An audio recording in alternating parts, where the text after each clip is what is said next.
কয়েকদিনের বৃষ্টিতে ফলন নষ্ট হওয়ায় সারা দেশে কাঁচা বাজারে বেড়েছে বেশিরভাগ সবজির দাম। অস্বাভাবিক বেড়েছে কাঁচামরিচের দাম। বাজার ভেদে প্রতি কেজি কাঁচামরিচ বিক্রি হচ্ছে 350 থেকে 400 টাকায়। বিক্রেতারা বলছেন সরবরাহ কম থাকায় পাইকারি বাজারেই বেড়েছে দাম। টানা কয়েকদিনের ভারী বৃষ্টিতে পাবনার বিভিন্ন মরিচের ক্ষেত পানিতে তলিয়ে যাওয়ায় উৎপাদন ব্যাহত হয়েছে। এর প্রভাব পড়েছে বাজারে। জেলায় কাঁচামরিচের দাম 1 মাসের ব্যবধানে প্রায় 3 গুণ হয়েছে। বিক্রি হচ্ছে 300 থেকে 320 টাকায়। এখন তো আমদানি নেই, যেসব বিল বাওয়ারে যেসব মরিচ ছিল সব মারা গেছে। গত হাটে বেশিরভাগ মরিচটা হলো 70 টাকা পোয়া, আজ 80 টাকা পোয়া। একই অবস্থা উত্তরের আরেক কৃষি প্রধান জেলা কুড়িগ্রামেও।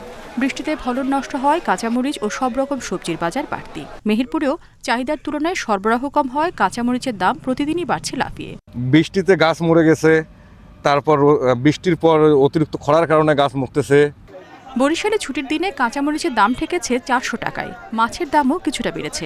রংপুরেও সবজির পাশাপাশি বেড়েছে মাছের দাম। যা মরিচ হইতে আছে উত্তরাঞ্চলে, যা এগুলো দিয়ে কাবার হয় না সারা বাংলাদেশে, তার জন্য মনে করেন দামটা বাড়ে। কাঁচা তরকারি কিনতে এলে মাথা ঘুরে ভাই, এমন একটা পরিস্থিতি। বগুড়ার বাজারে কাঁচামরিচের ঊর্ধ্বগতির পাশাপাশি বেশিরভাগ সবজির দামও বেড়েছে। একই অবস্থা ময়মনসিংহ। নতুন সবজি বাজারে না এলে দাম কমার সম্ভাবনা নেই বলছেন বিক্রেতারা। পেঁপে ছাড়া আপনার সব সবজির দামই বেশি হয়েছে। যেমন পটল 30 ছিল, এখন 60-70 হয়েছে। বেগুন 60 টাকা ছিল, এখন 120 টাকা কেজি হয়েছে। চারপাশে পানি, ক্ষেত নষ্ট হয়ে গেছে, ফসল নষ্ট হয়ে গেছে। পরবর্তীতে যখন ফসল আবার উৎপন্ন তখন আমার দাম আস্তে আস্তে কমতে থাকে। রাজশাহীতে পেঁয়াজের দাম 10 টাকা বেড়ে বিক্রি হচ্ছে 55 টাকায়। ডিমের দাম বেড়েছে ডজনে 20 টাকা করে। চট্টগ্রামের বাজারে সবজির পাশাপাশি বেড়েছে ডিম ও মুরগির দামও। পরিস্থিতি নিয়ন্ত্রণে বাজার মনিটরিংয়ের দাবি ক্রেতাদের। রেশমি নন্দী, ইন্ডিপেন্ডেন্ট নিউজ। টানা বৃষ্টি ও জলাবদ্ধতায় অস্থির কাঁচা বাজার। এ নিয়ে জানাতে যশোর থেকে আছেন সহকর্মী জিয়াউল হক।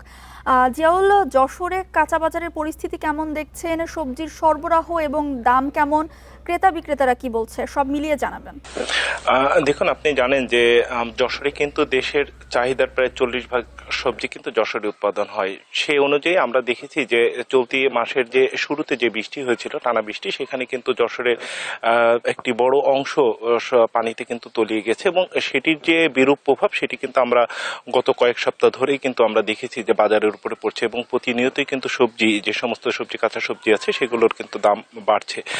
আমি যদি মরিচের কথা বলি, সেক্ষেত্রে মরিচ কিন্তু যশোরে আজকে শুক্রবার গেল, আজকে কিন্তু আমরা দেখেছি যে প্রকার ভেদে 250 থেকে 300 টাকায় কিন্তু কেজি দরে সবজি মরিচ বিক্রি হচ্ছে। এছাড়া অন্যান্য যে সমস্ত সবজি আছে, বিশেষ করে লাউ, চিচিঙ্গা, ঝিঙ্গা সহ যে সমস্ত সবজি আছে, সমস্ত সবজি কিন্তু আমরা দেখতে পেরেছি যে দাম সেগুলির কিন্তু বৃদ্ধি পাচ্ছে। আমি পাইকারি যারা বিক্রি করেন তাদের সাথে আমি কথা বলেছিলাম, তারা বলছে যে আসলে মাঠ থেকে ঠিক এই মুহূর্তে যে পরিমাণে সরবরাহ করার কথা, সেই সরবরাহটি কিন্তু আসলে আসছে না এবং সেটির প্রভাবই কিন্তু মূলত পড়ছে হলো স্থানীয় যে বাজার আছে, কাঁচা বাজার, সেখানে পড়ছে, অথবা এখান থেকে যে সবজিগুলো ঢাকায় পাঠানো হয় বা দেশের অন্যান্য জায়গায় পাঠানো হয়, সেখানে কিন্তু একই পরিস্থিতি কিন্তু তৈরি হচ্ছে। এমনটি কিন্তু এখান থেকে যারা পাইকারি বিক্রেতা আছেন বা ব্যাপারী আছেন তারা আমাদেরকে জানিয়েছেন। আমি কৃষকের সাথেও কথা বলেছিলাম, কৃষকও কিন্তু একই কথা বলছে যে টানা যে বৃষ্টি হয়েছে, সেই বৃষ্টি হওয়ার পরে কিন্তু তাদের যে উৎপাদিত ফসলগুলো, সেই ফসলগুলো কিন্তু সে পরিমাণে আসলে উৎপাদন করা সম্ভব হয়নি। অনেক ফসলই কিন্তু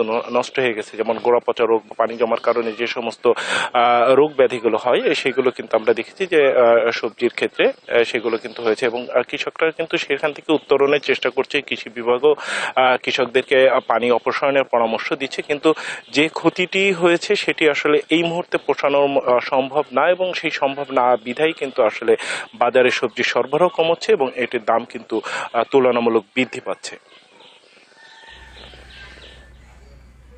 যশোরের বাজার পরিস্থিতি নিয়ে বিস্তারিত জানাচ্ছিলেন সহকর্মী জিয়াউল হক।